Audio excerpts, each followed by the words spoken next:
أعوذ بالله من الشيطان الرجيم. بسم الله الرحمن الرحيم.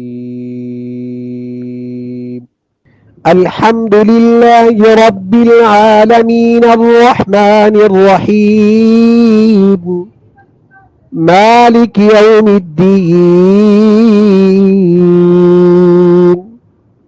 إياك نعبد وإياك نستعين اهدنا الصراط المستقيم صراط الذين أنعمت عليهم غير المغضوب عليهم ولا الضالين آمين. صدق اللہ العظیم.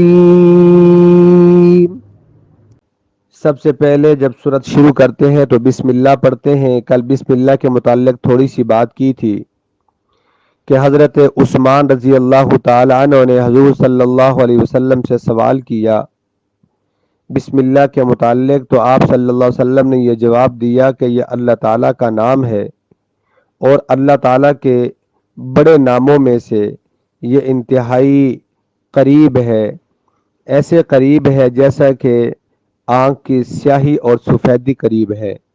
حضرت جابر رضی اللہ تعالی عنہ نے فرمایا کہ نبی کریم صلی اللہ علیہ وسلم نے مجھ سے فرمایا کہ مجھ پر ایک ایسی آیت اتری ہے کہ جو کسی اور نبی پر نہیں اتری تھی سوائے سلیمان علیہ السلام کے، اور وہ آیت بسم اللہ الرحمن الرحیم ہے.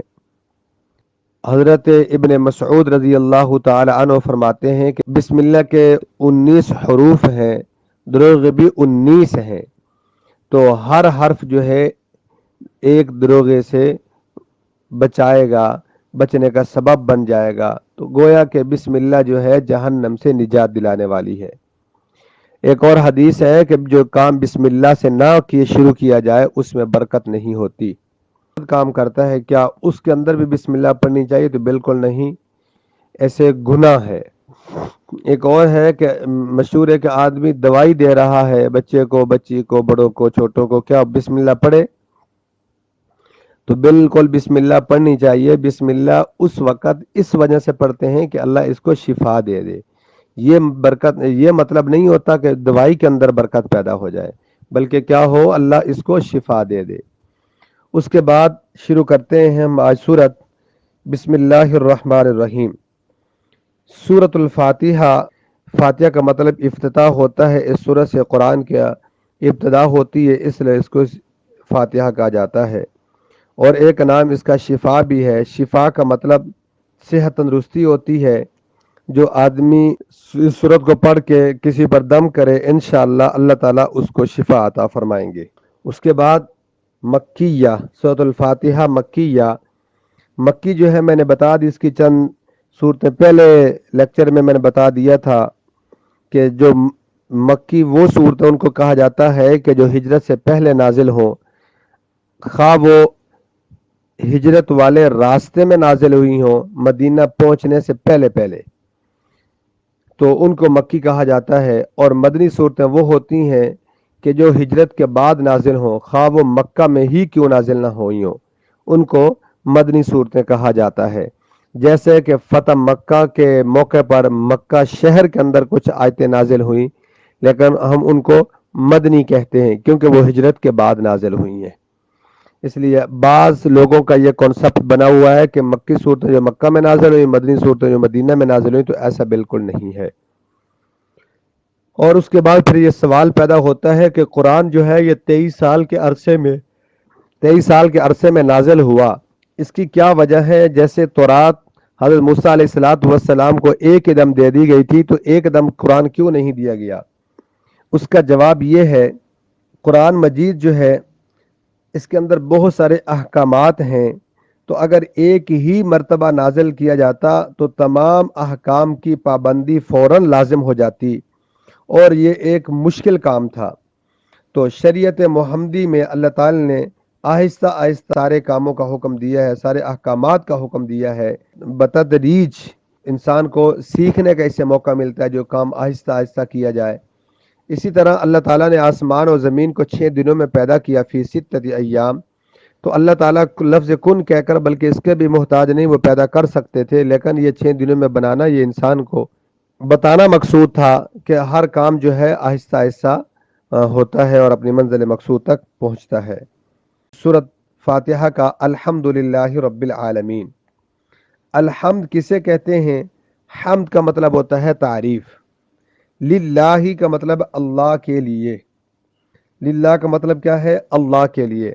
رب العالمین، رب کہتے ہیں پالنے والے کو، عالمین عالم کی جمع ہے، اور عالم سے مراد ہے تمام جہان، آسمان اور زمین، چاند، سورج، ستارے، اسی طرح زمین کے اندر جتنی مخلوقات ہیں، حیوانات ہیں، نباتات ہیں، جمادات ہیں، سمندر میں جتنی چیزیں ہیں، ساری کے ساری یہ کیا ہے؟ جہان ہے۔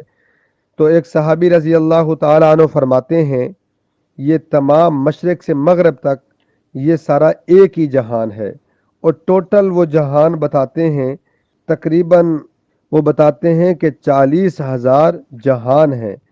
تو یہ مشرق سے مغرب تک ایک جہان ہے۔ الحمدللہ رب العالمین، تمام تعریفیں اس رب العالمین کے لیے ہیں، اس ذات کے لیے ہیں جو تمام جہانوں کا پالنے والا ہے۔ رب کا مطلب کیا ہے؟ پرورش کرنے والا، تربیت کرنے والا، تو جو تمام جہانوں کا پالنے والا ہے، تمام تعریفیں اس کے لیے ہیں۔ آگے ہے الرحمن الرحیم، جو بڑا مہربان نہایت رحم والا ہے۔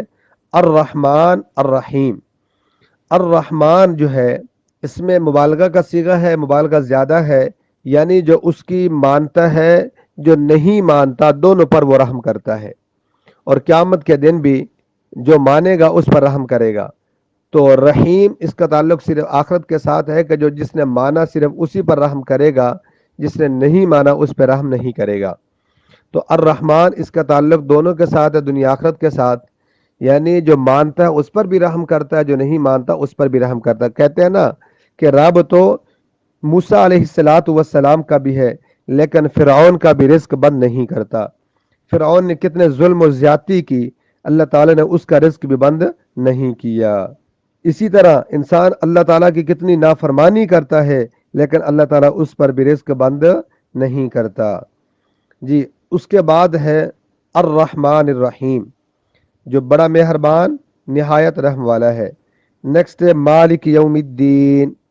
لفظ مالک ملک سے مشتق ہے، جس کے معنی ہوتے ہیں کسی چیز پر ایسا قبضہ کہ وہ اس میں تصرف کرنے کی جائز قدرت رکھتا ہو۔ مالک جو میں نے آپ کو بتا دیا کہ اس کے اندر تصرف کرنے کی، اس کو تبدیل کرنے کی، اس کو جس طرح چاہے استعمال کرنے کی وہ کیا ہو؟ قدرت رکھتا ہو۔ یوم الدین، یوم کہتے ہیں دن کو، الدین دین کے معنی جزا دینا ہے۔ اب مالک یوم الدین کا ترجمہ یہ بنا کہ جو مالک ہے روز جزا کا، جزا کے دن کا کیا ہے؟ مالک ہے۔ تو اب مطلب یہ ہوا کہ روز جزا میں، یعنی جس دن بدلہ دیا جائے گا، ہر نیک کو اس کے نیک عمل کا، برے کو برے عمل کا بدلہ دیا جائے گا، تو اس دن کی ملکیت رکھنے والی ذات کس کی ہے؟ صرف اور صرف اللہ ہی کی ہے۔ وہ جیسے چاہے گا وہ ویسے ہی اس سے بدلہ لے سکتا ہے۔ وہ اس دن جب کوئی کسی نفس کا مالک نہیں ہوگا، اس دن کا مالک صرف اور صرف کون ہے؟ اللہ تعالیٰ کی ذات ہے، اللہ کے علاوہ اور کوئی نہیں ہے۔ یہ مطلب ہے مالک یوم الدین، جو مالک ہے روز جزا کا۔ آگے کیا ہے؟ ایاک نعبد و ایاک نستعین۔ ایاک نعبد، اصل میں یہ لفظ ہے نعبد ایاک، نعبد ایاک، تو ایاک تیری ہی، نعبد ہم عبادت کرتے ہیں، نعبد یہ عبادت سے مشتق ہے، اور اس کے معنی ہوتے ہیں کسی کی انتہائی تعظیم اور محبت، انتہائی اعلیٰ درجے کی کسی کی کیا کرنا؟ تعظیم اور محبت کی وجہ سے اس کے سامنے اپنی انتہائی عاجزی اور فرما برداری کا اظہار کرنا۔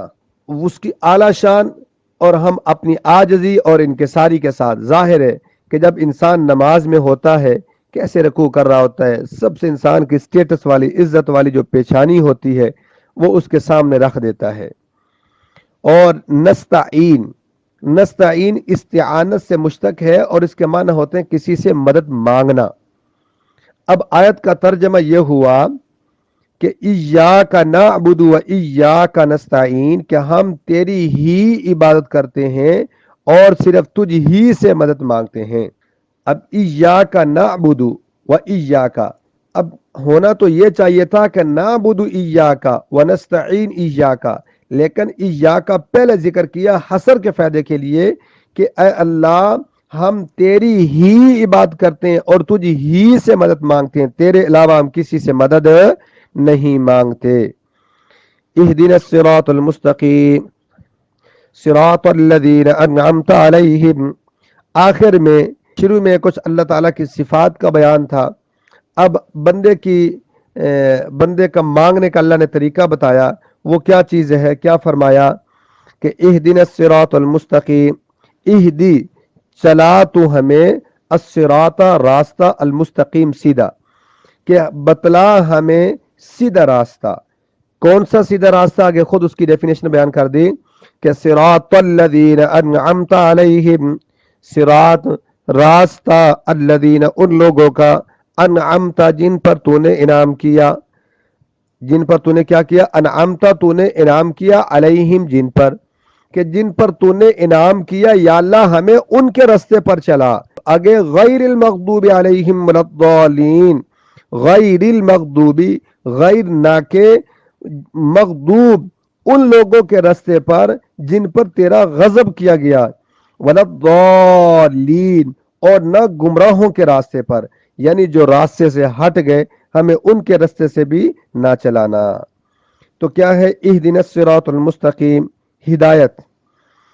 ہدایت کسے کہتے ہیں؟ امام راغب اصفہانی رحمت اللہ علیہ نے مفردات القرآن میں بڑی پیاری اس کی ہدایت کا معنی بیان کیا ہے۔ وہ یہ ہے کہ ہدایت کہتے ہیں کہ انسان کو پکڑ کر اس کی منزل مقصود تک پہنچانا، یہ ہدایت کا معنی ہے۔ انسان کو پکڑ کر اس کی منزل مقصود تک پہنچا دینا، یہ کیا ہے؟ ہدایت کا معنی ہے۔ اور ایک ہدایت کا معنی یہ بھی ہوتا ہے کہ انسان کو راہ بتا دینا، یہ بھی ہدایت کا معنی ہے۔ اور ایک ہدایت کا معنی ہے کہ انسان کو منزل مقصود تک چھوڑ کر آنا، یہ بھی ہدایت کا معنی ہے۔ یعنی ایک انسان بٹے ہوئے راستے میں ہے، وہ رونگ راستے پہ چل گیا، اس کو پتہ نہیں چل رہا، ایک یہ کہ بھائی یہ راستہ جا رہا ہے، دوسرے اس کو پکڑا چھوڑ کر آ گیا، یہ بھی ہدایت کا کیا ہے؟ معنی ہے۔ تو اب اللہ تعالیٰ سے ہمیں کیا ہے کہ یا اللہ ہمیں ایسے ہدایت کے راستے پر چلا جس کی ڈائریکشن بالکل درست ہو، جو سیدھا ہو، جس میں کوئی کجی نہ ہو، کوئی ٹیڑھا پن نہ ہو، جس میں افراط و تفریط نہ ہو، ایسے ہمیں، یعنی کمی زیادتی اس کے اندر نہ ہو۔ بعض دفعہ نا ہم محبت میں آ کے، اصل میں گناہ ہوتا ہی اس وقت ہے جب انسان محبت میں آ کے غلط ڈائریکشن کی طرف چلا جاتا ہے، محبت میں آ کے کچھ اور الفاظ اپنی طرف سے ایڈ کرتا ہے۔ جو اللہ کے رسول صلی اللہ علیہ وسلم کی محبت تھی وہ ہم سے کہیں گنا زیادہ تھی، بس جو آپ کے الفاظ ہے صرف انہی پر انسان فوکس کرے تو انسان سیدھے راستے پر چلتا رہے گا۔ اور اہدنا الصراط المستقیم مراد اس سے کیا ہے؟ دین کا راستہ ہے کہ جس کے اندر کوئی افراط و تفریط نہ ہو، کمی زیادتی نہ ہو۔ صراط الذین انعمت علیہم، کہ ان لوگوں کا جو راستہ جن پر تو نے انعام کیا، یعنی کون؟ اس سے مراد وہ لوگ ہیں انعم اللہ علیہم من النبیین والصدیقین والشہداء والصالحین، یعنی وہ لوگ جن پر اللہ تعالیٰ کا انعام ہوا، انبیاء، صدیقین، شہداء اور صالحین سے مراد اس سے وہ لوگ ہیں کہ ان لوگوں کا راستے پر یا اللہ ہمیں چلانا۔ اور غیر المغضوب علیہم ولا الضالین، یعنی جن لوگوں پر تیرا غضب نازل ہوا، اس سے مراد کون ہے؟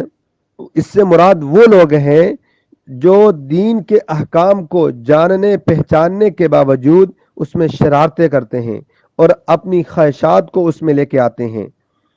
اور ولا الضالین سے مراد وہ لوگ ہیں جو نا واقفیت اور جہالت کے سبب دین کے معاملے میں غلط راستے پہ پڑ گئے ہیں۔ ایک تو پہلے غضب نازل ہوا، یعنی جاننے کے باوجود وہ دین کے اندر شرارتیں کرتے ہیں، اپنی خواہشات پہ عمل کرتے ہیں، اور ولضالین سے مراد کیا ہے؟